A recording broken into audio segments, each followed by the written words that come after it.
Hello, welcome to CLSP Politics. Sean Briscoe speaking.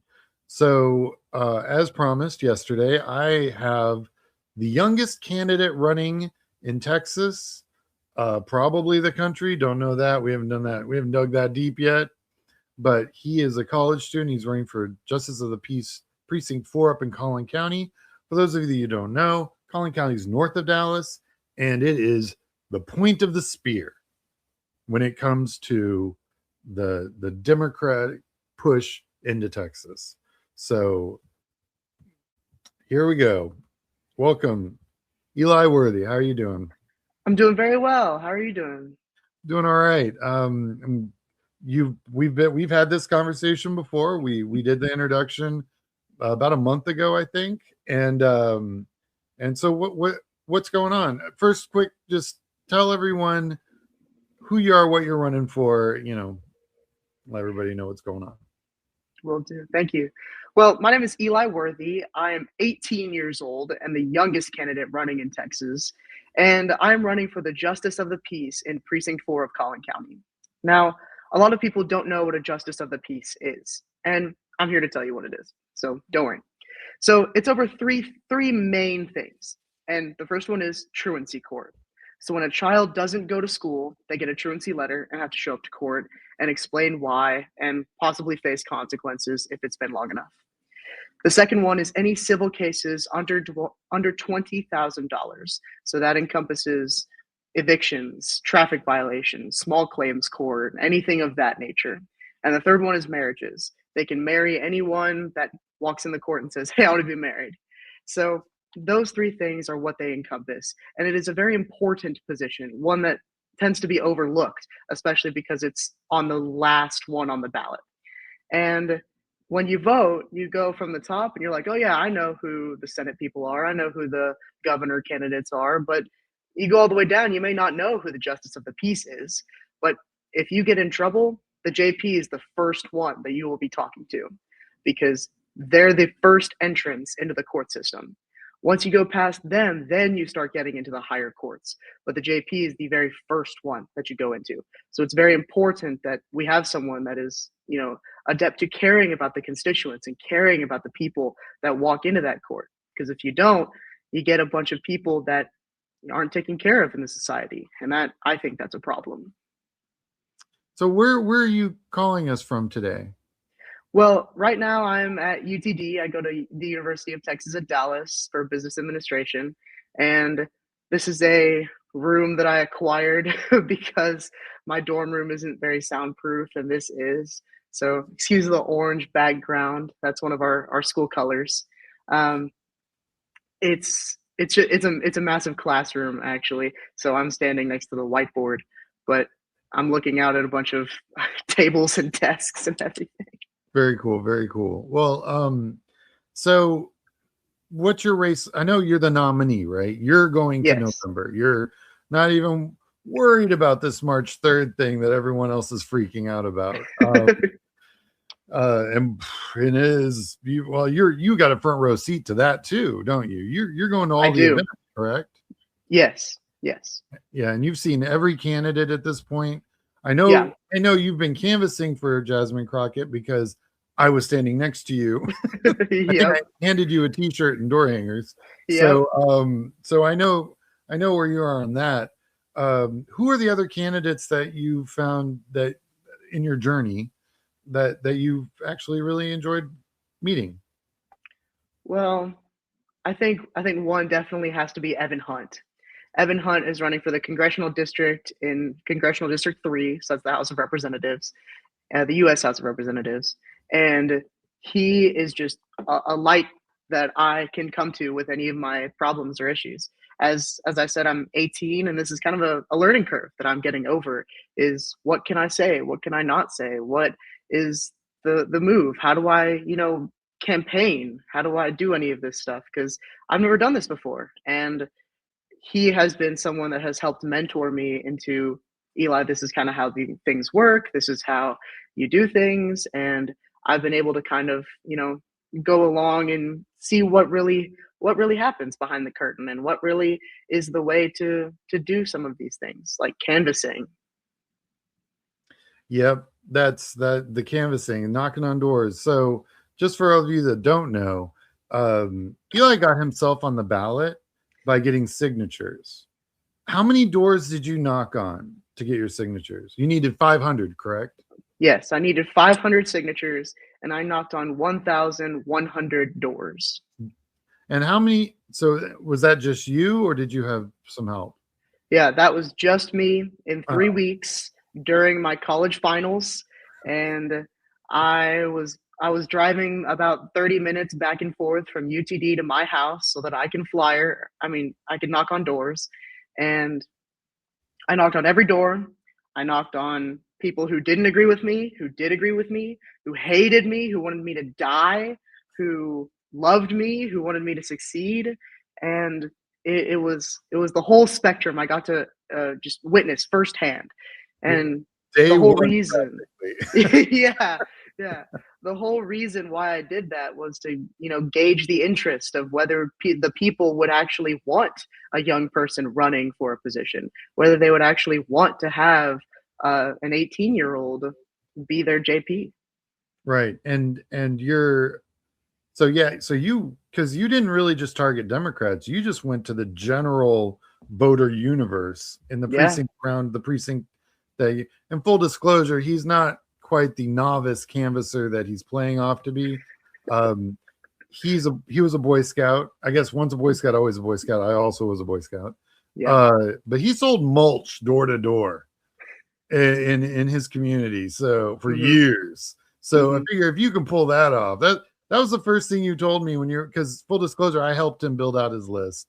Um, there's a lot of costs built into running for office that people just yard signs and door hangers. There's a lot more than just that. You want to talk a little bit about what some of the obstacles you're running into as a young candidate running for this for running period and it's not like you're unique because there are Hmm. older candidates having this same problem. Oh, for But tell us sure. a little bit about what you're dealing with. One of the main problems that I'm having is no one knows what a JP is or what a JP does or even who is their JP. And so because I'm so far down the ballot, I'm the last candidate. And people want their healthcare fixed. They want housing prices to go down. They want grocery prices to go down. I can't do anything about that. So they donate to the Senate candidates. They donate to the congressional candidates. They may donate to the Texas senators and House district people.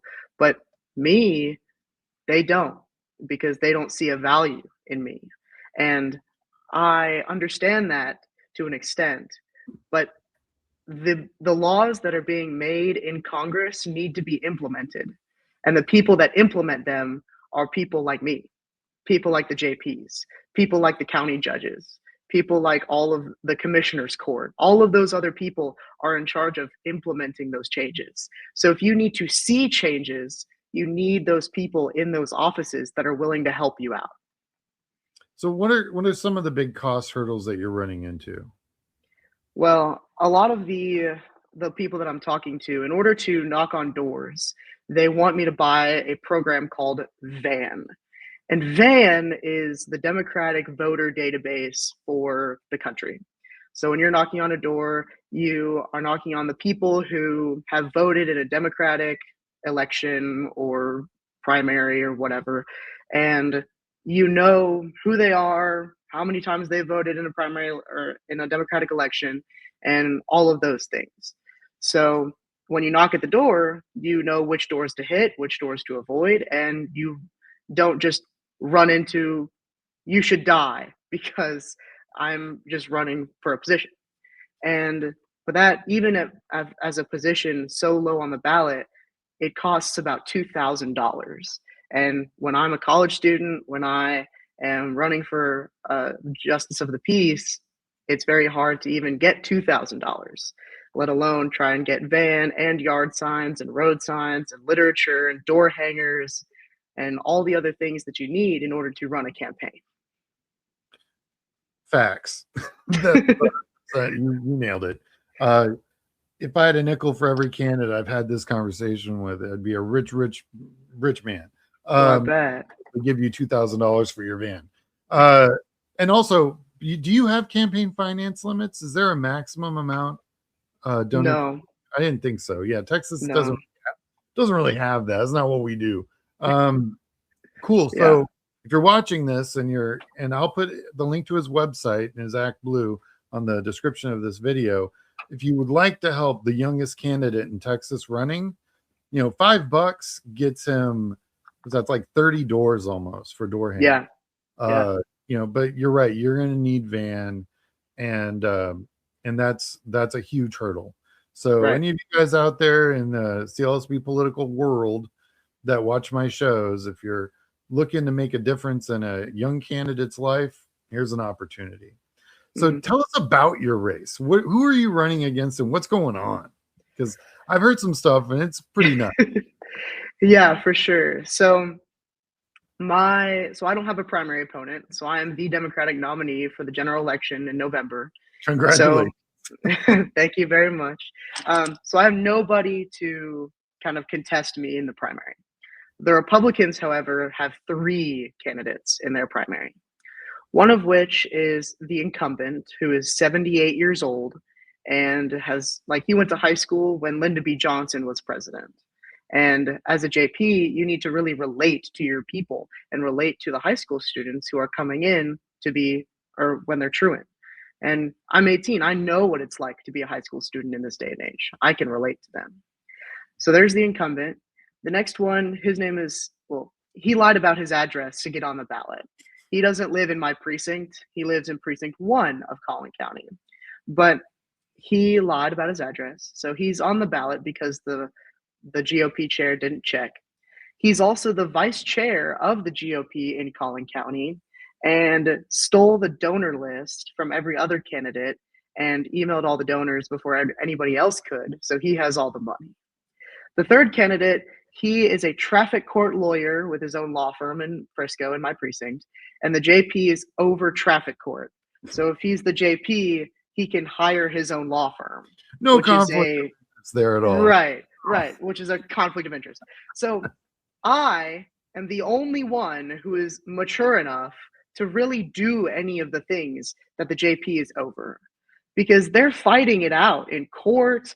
They're lying, they're cheating, they're stealing.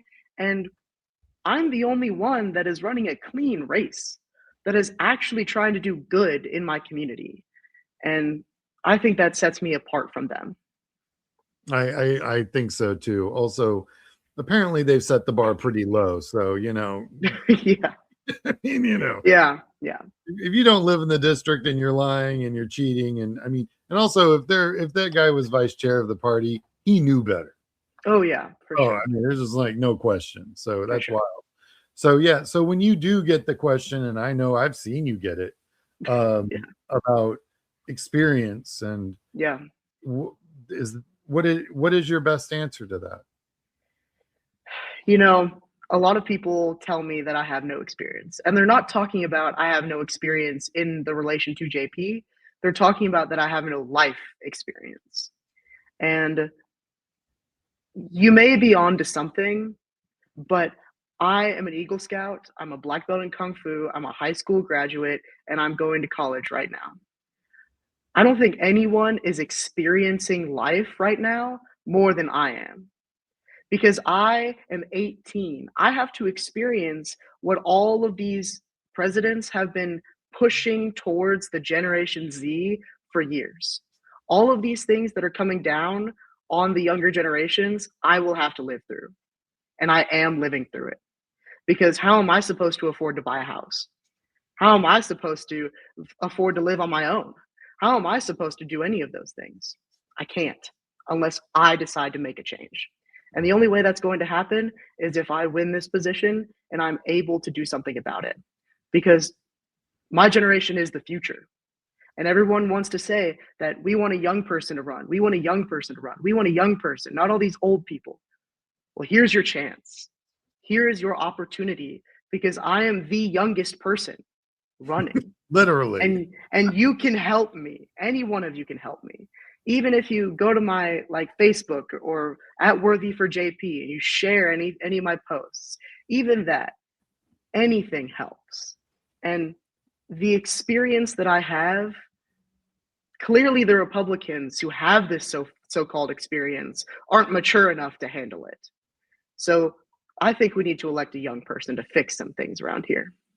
I think it's not just that you're a young person. I think we need you. You're the person. It's regardless of age. I mean, if you've got somebody who's well, for one thing, the average age of Texas is 35. Yeah. You're closer to the average age of a Texan than any of your opponents. Yeah, for sure. Just off the bat. So when you're talking about who can relate and who represents who and what, I mean, you represent a solid chunk, if not the majority of this state. So as just a young person, we're a millennial state, and I would love to see more young people run. I'm a huge advocate, as you know. I'm a huge advocate for that. For sure. So anyway, Eli, this has been great. If you're watching, please go to his Act Blue, drop him $5, help him get some door hangers, help him get van. Just a fundamental, and I'm telling you right now, you weaponize this kid, he'll knock on 60,000 doors in Collin County. You get 60,000 doors knocked on Collin County. Collin County is one of the most important counties to turn blue if we're going to turn Texas blue. So this young gentleman right here is the tip of the spear, 100%. And he's putting himself out there and going to college, and you've got a job too. Yeah, I do. Crazy. That's awesome, man. You're 100%. Eli, I'm so glad we met. And I'm going to keep doing check-ins with you. So this is our second interview, and I'm going to link the first interview to this show. I'm going to just check in with you throughout the summer, and for into the spring, into the summer, and then because I really feel like you're going to be on the ground, and you're going to hear things that nobody else is going to hear. I know you're going to knock 60,000 doors. I know it. Plus, hey, everybody, he's got an army of college students too. So this candidate right here probably has more potential volunteers walking into his race than most congressional races, flat out. So underestimating this kid is going to be a big mistake. So Eli, thank you for coming on. I swear to God, you're one of the reasons I've done this for 30 years. It's candidates like you. And I really, really, really do appreciate you. Thank you very much. I appreciate you for helping me. All right. Well, we're going to hook up with Eli later. And I hope everyone has a great day. Eli, you stay strong. And we're gonna win we're gonna turn Texas blue, one precinct at a time, one race at a time. And just real quick, the bottom of the ballot is the base of the vote. So the more votes that Eli gets, the more vote the U.S. Senate candidate's going to get, the more vote the congressional candidates are going to get. He sets the base because he's the bottom of the ticket. So the higher his number is, the better everyone above him is going to do. So if you want to talk about a heavy lift, this kid's lifting everybody in Collin County. It's incredible. All right. That's it. That's my last rant. All right, everybody. Hope everyone has a great day. And I'll talk to you guys later. Thank you very much, Eli Worthy. And it's eliworthy.com. All right. Talk to you later.